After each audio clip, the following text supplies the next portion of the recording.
ಒಂದೇ ನಿಮಿಷ ನಿಮ್ಮ ಸಮಯಾವಕಾಶ ನಾನು ಹೇಳುವ ಈ ಮಾತಿಗೆ ಕೊಟ್ರೆ ನಿಮಗೆ ಕೋಟಿ ಕೋಟಿ ಧನ್ಯವಾದಗಳನ್ನು ಹೇಳಕ್ ಇಷ್ಟಪಡ್ತೀನಿ. ಏನಂತಂದ್ರೆ, ಒಬ್ಬ ರಾಜ ಇರ್ತಾನೆ. ಆ ರಾಜನಿಗೆ ಒಂದು ವಿಶಿಷ್ಟವಾದ ಚಟ ಇರುತ್ತೆ. ಓನ್ಲಿ ಏನಂತಂದ್ರೆ ಭಾಷಣಗಳನ್ನ ಕೇಳೋದು. ತನ್ನ ಆಸ್ಥಾನದಲ್ಲಿ ಭಾಷಣಕಾರರನ್ನ ರಾಜ ಕರೆದು ದಿನ ಭಾಷಣ ಕೇಳ್ತಿರ್ತಾನೆ. ಆ ಭಾಷಣಕಾರರು ಭಾಷಣ ಹೇಳಿ ಹೋಗ್ಬೇಕಾದ್ರೆ ಪ್ರತಿಯೊಂದು ಸರಿ ಪ್ರತಿಯೊಬ್ಬ ಭಾಷಣಕಾರ ಹೇಳಿ ಹೋಗ್ತಿರ್ತಾನೆ, ನೋಡಪ್ಪ ತಾಯಿಯ ಋಣ ತೀರ್ಸಕ್ ಆಗಲ್ಲ, ತಾಯಿಯ ಋಣ ತೀರ್ಸಕ್ ಆಗಲ್ಲ ಅನ್ನುವಂತ ಮಾತು. ಈ ರಾಜನಿಗೆ ತಲೆ ಕೆಟ್ಟ ಹೋಗ್ಬಿಡುತ್ತೆ. ಏನು ಎಲ್ಲರೂ ಬರ್ತಾರೆ, ತಾಯಿ ಋಣ ತೀರ್ಸಕ್ ಆಗಲ್ಲ, ತಾಯಿ ಋಣ ಏನಿದು ತಾಯಿ ಋಣ, ತಾಯಿ ಏನ್ ಸಾಲ ಮಾಡಿರ್ತಾಳೆ ಅಂತ ನಾವು ಋಣ ತೀರಿಸ್ಬೇಕು ಅಂತ ಹೋಗಿ ಆ ಭಾಷಣಕಾರರ ಹತ್ರ ಕೇಳ್ತಾನೆ, ನೋಡಿ ಸ್ವಾಮಿ, ಜಗತ್ನಲ್ಲಿ ಎಲ್ಲಾ ತಾಯಂದ್ರು ಸಾಲ ಮಾಡಿರ್ತಾರೆ ಅಂತಂದ್ರೆ ನಾವು ನಂಬ್ತೀನಿ. ನಾನೊಬ್ಬ ರಾಜ, ನಾನೊಬ್ಬ ಶ್ರೀಮಂತ, ನನ್ನ ಹತ್ರ ಏನೆಲ್ಲ ಇಲ್ಲ, ನನ್ನ ತಾಯಿ ಇನ್ನು ಸಾಲ ಮಾಡಿದಾಳೆ ಅಂತಂದ್ರೆ ನಾನು ನಂಬಕ್ಕೆ ಸಾಧ್ಯ ಇಲ್ಲ. ಅದು ಏನ್ ಋಣ ಅಂತೀರಾ? ನಾನು ಹೋಗಿ ನನ್ನ ತಾಯಿ ಹತ್ರ ಕೇಳ್ತೀನಿ, ನನ್ನ ತಾಯಿ ಏನಾದ್ರೂ ನಿಜವಾಗ್ಲೂ ನಾನು ಸಾಲ ಮಾಡಿದೀನಿ, ನಿನ್ ಕೈಲಿ ಋಣ ತೀರ್ಸಕ್ ಆಗಲ್ಲ ಅಂತಂದ್ರೆ ಬಂದು ನೀವು ಕೇಳಿದ ಬಹುಮಾನ ಕೊಡ್ತೀನಿ. ಅಥವಾ ನನ್ನ ತಾಯಿ ಸಾಲ ಮಾಡಿಲ್ಲ ಅಂತಂದ್ರೆ ನಿಮ್ಮ ಶಿರನ ತೆಗೆದು ಬಿಡ್ತೀನಿ ಅಂತ ಕಟ್ಟಪ್ಪಣೆ ಮಾಡಿ ಹೋಗ್ಬಿಡ್ತಾನೆ. ಹೋದಾಗ ಬರ್ತಾನೆ ಮನೆಗೆ, ರಾಜಭಾರ ಮಾಡಿ ದಣದ್ ಬಿಟ್ಟಿರ್ತಾನೆ. ಬಂದು ಅಮ್ಮ ಅಂತ ಬೇಡ್ಕೋತಾನೆ. ಅವಾಗ ತಾಯಿ ಬಾಕಂದ, ರಾಜಭಾರ ಮಾಡಿ ಬಂದಿದೀಯಾ, ಊಟ ಮಾಡೋದು ಒಂದ್ ಕಡೆ ಇರ್ಲಮ್ಮ, ನೀನ್ ನಿಜ ಹೇಳು, ನೀನ್ ಸಾಲ ಮಾಡಿದೀಯಾ ಅಂತ ಕೇಳ್ತಾನೆ. ಯಾಕಪ್ಪ ಕಂದ, ನಿನ್ಗ್ಯಾಕೋ ಇವತ್ತು ಈ ತಲೆಯಲ್ಲಿ ಬಂತು? ಇಲ್ಲಮ್ಮ, ನೀನ್ ಹೇಳ್ಬೇಕು ನನ್ಗೆ, ನೀನು ಸಾಲ ಮಾಡಿದೀಯಾ ಅಂತ. ಯಾರೋ ನಿನ್ಗೆಲ್ಲ ತಲೆ ತುಂಬಿ ಕಳಿಸಿದ್ದಾರೆ. ಇಲ್ಲ, ನಿಜವಾಗ್ಲೂ ಹೇಳು, ನೀನ್ ಸಾಲ ಮಾಡಿದ್ಯಾ ಹೇಳು. ಹೌದಪ್ಪ, ನಾನು ಸಾಲ ಮಾಡಿದ್ದೆ. ಅದ್ ಏನ್ ಸಾಲ ಮಾಡಿದ್ಯಾ ಇವತ್ತು ನೀನ್ ಹೇಳ್ಬೇಕಮ್ಮ, ನಾನ್ ನಿನ್ ಋಣನ ತೀರ್ಸ್ಬೇಕು.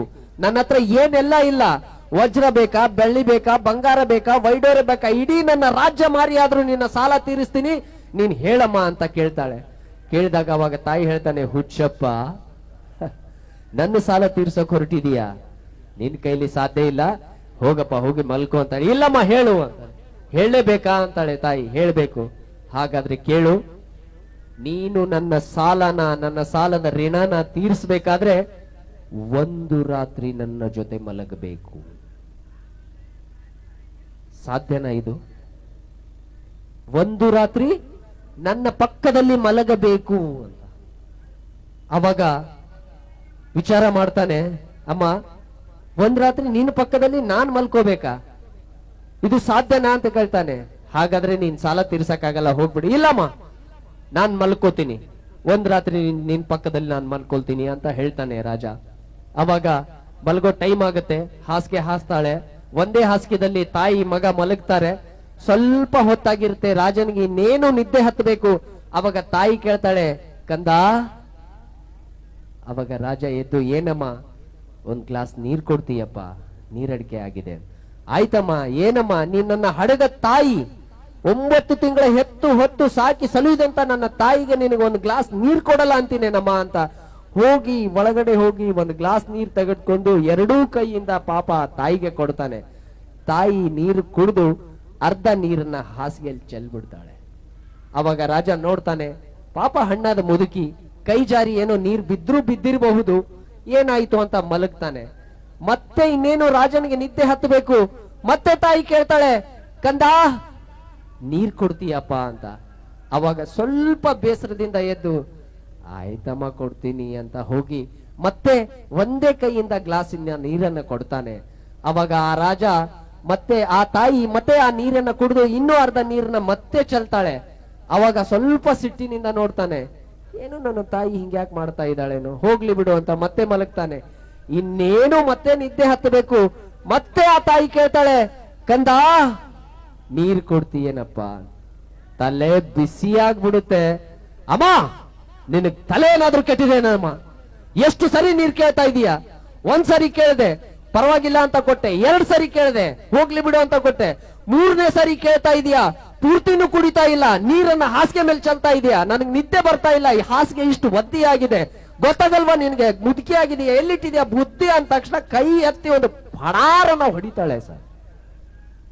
ಹೊಡೆದು ಹೇಳ್ತಾಳೆ, ಕಂದ, ಸೋತ್ ಬಿಟ್ಟಿಯಲ್ಲೋ, ನನ್ನ ಋಣನ ತೀರ್ಸೋಕ್ ಹೊರಟಿದೆಯಲ್ವಾ? ಕೇಳು, ನಿನ್ನನ್ನ ನಾವು 9 ತಿಂಗಳ ಹೆತ್ತು ಹೊತ್ತು ನೀನು ಹೊರಗೆ ಬರಬೇಕಾದ್ರೆ, ನೀನು ಹೊರಗೆ ಬಂದ ತಕ್ಷಣ ನಿನ್ನನ್ನ ಎಷ್ಟು ಜೋಪಾನವಾಗಿ ನೋಡ್ಕೊಂಡಿದ್ದೆ. ನೀನು ದಿನ ರಾತ್ರಿ ಹಾಸಿಗೆಯಲ್ಲೇ ಮಲ ಮೂತ್ರ ವಿಸರ್ಜನೆ ಮಾಡ್ತಾ ಇದ್ದೆ. ಆ ಮಲ ಮೂತ್ರದ ಹಸಿ ನನ್ನ ಮೈಗೆ ತಾಕ್ತಿತ್ತು.